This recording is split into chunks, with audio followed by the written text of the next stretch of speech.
Well, I am so excited to welcome Catherine Tambini to today's episode.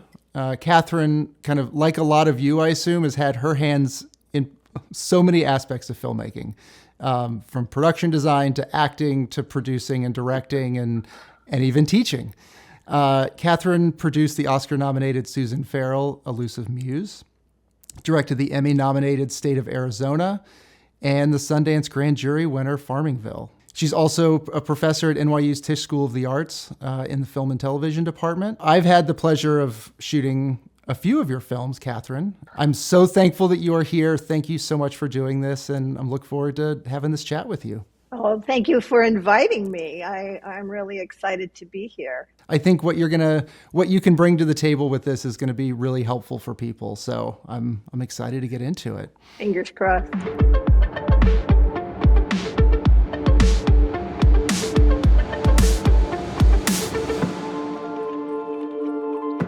Even though this is a kind of talk about documentary filmmaking, I think it's really interesting that you did not start in documentaries. And in fact, you didn't start in directing. You didn't start in producing. You started in production design and acting. So kind of how did you get into that? And then what did that transition to being a documentary filmmaker look like? I started out as an actor. I went to NYU. I was really excited about being an actor. My professors told us, you won't work for 10 years, go out and learn your craft. So I went out to learn my craft. I did all kinds of stuff in the East Village and off Broadway. I was, working all the time, but waiting on tables. So I decided that I wanted to learn how to produce. So I went to everybody I knew in the film business and in the theater, because that was my training, was theater. And I said, I'm looking for a job. And I was so lucky that my former professor from the University of Oklahoma, where I had done my undergraduate work, his sister was the accountant they were just gearing up, they were just crewing up for The Secret of My Success with Michael J. Fox. And she introduced me to the production manager. He said, we need a PA in the art department. And I said, I'll do it. What's a PA? I had no idea. The first production designer got fired. And along with him went the entire art department, except for me, because I had been hired by production. So here I am, not even knowing anything about filmmaking at all, really. I'm just learning so much. So when the new production designer came in, we hit it off. It was like he was my brother from a previous life. His name was Edward Pizzoni. He began putting me on the set, making sure that his vision was what was being represented there, not the previous production designer. And then he started writing me into his contract. So I went with him and I worked on several, very large feature films, Steel Magnolias, The Hand That Rocks the Cradle. It was an amazing experience learning. And I learned so much about filmmaking. Being his hands on the set, I had to interact with all the different departments. So I got to know what the grips did and the electrics and everybody. I just got to know everything. So that was a really great training ground for me. I met my husband on the set of Steel Magnolias.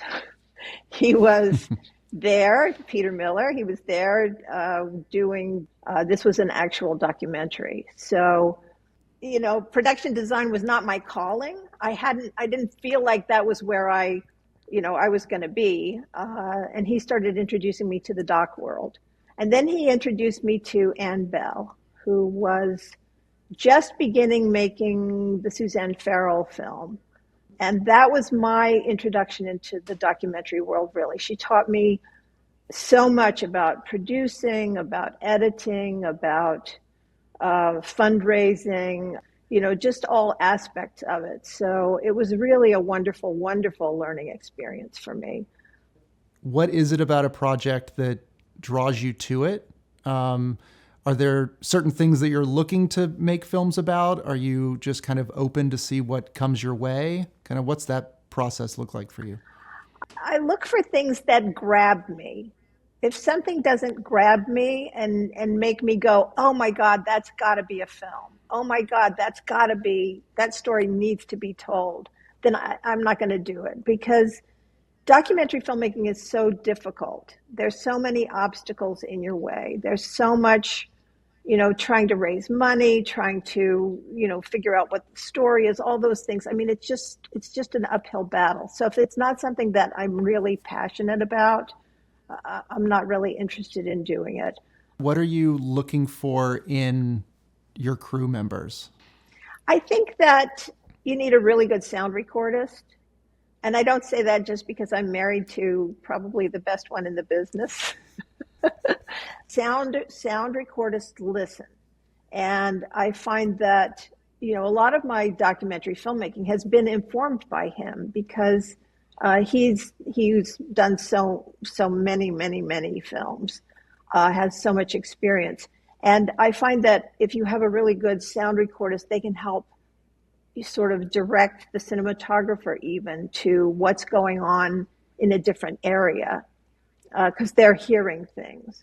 But it's really important. And I think that sound is so important because,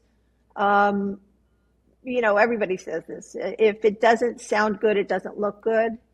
You can have all kinds of screwy picture, but if you can't hear it, that's a really terrible thing. And you don't want to have to subtitle everything if it's in the language that they're speaking, just because you have a bad sound recording. Documentary crews are usually very small. It's usually, oftentimes it's just me, cinematographer, sound recordist, and maybe a PA if I can afford them at that point. So, it's got to be a tight crew.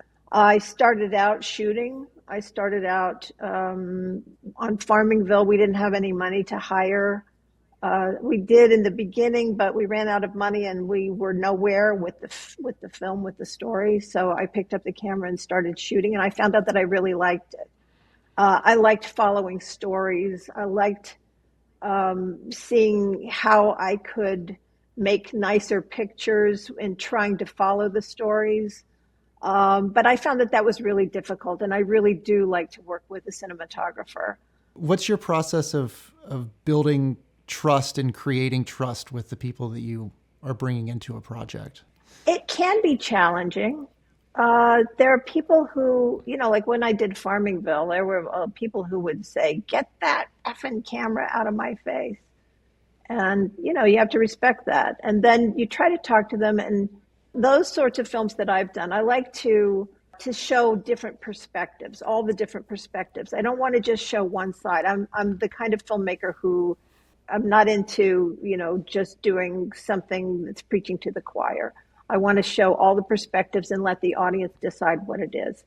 So in order to get those people who I don't agree with to talk to me, sometimes it's difficult. Sometimes you have to keep courting them. Sometimes you just have to show up. You have to show up over and over and over again. When we were doing Farmingville, we used to go to church on Sundays in Farmingville so that we would be seen in the community, so that people would begin to say, oh, they're not just doing a drive-by documentary, they're doing something that, is part of the community. And the more you're there, the more people begin to open up and trust you. I tell people a lot, I can't tell your story if you don't tell it to me. And I want to know what your side of the issue is. If they think they can convince you of something, if you're not coming at them with, oh, that's stupid. Oh, that's a stupid perspective, or, you're fighting with them. They think that they can convince you of what it is that's their side. So they will talk to you more. Don't put up a wall against them. Don't try to argue with them. Allow them to tell their stories. Do you find it difficult to be able to remove yourself from that total immersion and look at it from an audience perspective? I like to sit with the editor, and I like to go through all the material, every piece of whatever we have with the editor, so that I know what the editor is seeing is something different from what I saw. I was there. I know what happened on the set. I know, what craft service we had that day. I know, I know every detail, but the editor doesn't. And so that's when it's really important for you to listen to your editor. Okay, so it took me, I tried and tried and tried to get the scene, and I finally got it, and it's got to go in the film. No, it doesn't. Maybe it doesn't make sense to go in the film. So, I think it's always good to have somebody to bounce things off of, especially in that way, in the editing. You've done kind of the spectrum of types of documentaries, from kind of pure verite to more kind of interview archival based with something like, Isaiah Sheffer. What does the process for you look like on those kind of ends of the spectrum? Is it a similar process in getting them made, or is it drastically different? I think it's similar. You have a story you want to tell, you start digging into it, you start doing research. And as much as possible, I like to have whoever the subject is, if it's a film like that, Isaiah or Suzanne, have them tell their own story. But then you have people who supplement the story. So, it's always good to have 3 different people telling you the same story so you can intercut between them. It's a bit of a different process. Doing a verite film, you're just basically following what's going on. People think a lot of times that you don't, you're just there to record whatever. Well, people set things up all the time. People say, well, what's coming up? What's important in your life? What are the events that are going to happen? How can we tell this story through events or things that are important or meaningful? The state of Arizona was difficult because, when does it end? Well, as we were shooting, we thought that we were finishing. And then the Supreme Court decided to take up the case that we were following, the law, the SB 1070, which was the Show Me Your Papers law. The Supreme Court decided to hear it. So we had to keep going. You can't stop then. We had run out of money. We were like, oh no, what are we going to do now? So, it was interesting. We kept going. We followed it all the way to the Supreme Court. For Perfectly Normal for Me, which is my film about kids with disabilities in an after-school dance program, there was a natural climax to that because we followed them through the school year, and then they were going to do this big finale performance. So that was, those are the kinds of things, the built-in things that are really great for that type of verite filmmaking. How do you think the industry, specifically documentaries, the doc industry has changed over time, from kind of funding options to distribution options? Is it similar, or has it changed drastically? It's changed a lot. The funding sources seem to have consolidated a lot, and there are not as many pots of money. There may be bigger pots of money, but they're not as many, it doesn't seem to me. ITVS is a fantastic place to go if you're looking for funding. That's an arm of the Corporation for Public Broadcasting, and they do an open call twice a year. It's difficult. It's difficult to get funding from anybody, but don't listen to me, because you don't want to have that in your head. There are people who will give you money if you have something that is appealing to them. So there are more individual donors, but you have to find them. I always say to young filmmakers, if you have something that's local, that is in your area, that you want to find funding for, look through the foundations in your area. Is there some foundation that you can get $1,000 from, $5,000 from? That's how we started with Farmingville. We had a small grant from the Hagedorn Foundation, which was on Long Island, and they were very involved in his the wife of Horace Hagedorn, whose foundation it was Latina, and she was interested in those issues. So we got one of our first grants from them. And from there, once you get your first grant, it's easier to go because somebody believes in you. And you could say, I've got this money. So, look for smaller foundations who might be able to help you in that way. Distribution, I think that, we had a big heyday during the pandemic with the streamers all buying up everything that they could, but now it's turned into, what is it, the three C's, cults, celebrity, and true crime. So that's what the streamers are looking for these days.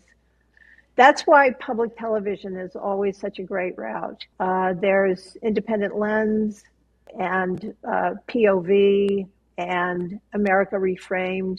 The good news is that there are people who are hiring filmmakers internally for different things. You can get work through foundations, people who are looking for things to support their portfolio, whatever they're doing.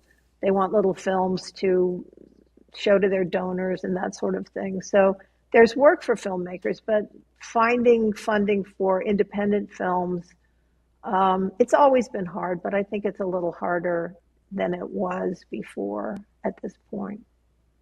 For people who are just kind of starting out and wanting to get into documentaries, what do you think the biggest misconception is of the job? It's harder than you think. It's not just picking up a camera and shooting something. It's not just following something around. It's like really having to, it's storytelling. It's not about equipment. A lot of people think it's about, oh, I have this great camera and I have this whatever. And if I don't have this great camera, I can't tell the story. If you have a great story, tell it, no matter what equipment you have. Some people luck out and find really interesting stories on their first time out, and then they go, wow, this is not so hard. And then they think it's going to be that easy every time, but we all have that voice in our head. And sometimes the voice is telling you to do one thing or another, but if you really still yourself and you say this thing or that thing, and you put your attention on the two different things, your intuition will oftentimes, come up and say, yeah, do that or don't do that. Young filmmakers need to find projects they're passionate about. If you're not passionate about something, you will not finish it. It has to be something that grabs you and won't let you go, because otherwise it's just such a difficult business to be in. If you can do anything else, do it.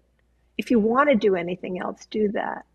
But if you have this passion, it has to be something that you need to do, not want to do. I need to make this film. I need to do this. I need to do this. I want to make this film. That won't get you there. So you really have to to find that thing that will pull you through, that will pull you through all those times when you don't have money, when you don't know what your next shoot is going to be, when you don't know who's going to be there to help you. You have to have that passion and just trust that it will come, and be sure that it's something that drives you in that way. Otherwise, it'll just be another unfinished project. Yeah.